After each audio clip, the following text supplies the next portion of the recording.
তো চলুন বন্ধুরা, আজকে একটু দোলের দিনটি দেখাই। আজকে আমাদের বগুড়াতে যে দোল উৎসব হচ্ছে, খুবই সুন্দর একটা উৎসব হয়, এটি চালুপাড়াতে হয়।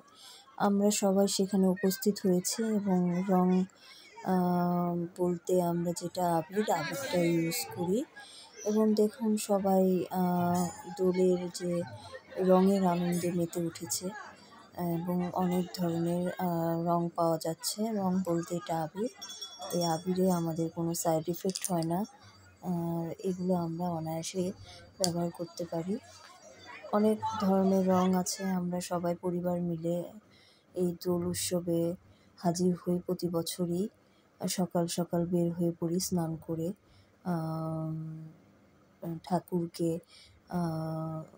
শ্রীকৃষ্ণকে, ঈশ্বরকে অর্পণ করব বলে এই আবির। সবাই ভালো থাকবেন, সুস্থ থাকবেন। আবারও দোলের শুভেচ্ছা জানাচ্ছি।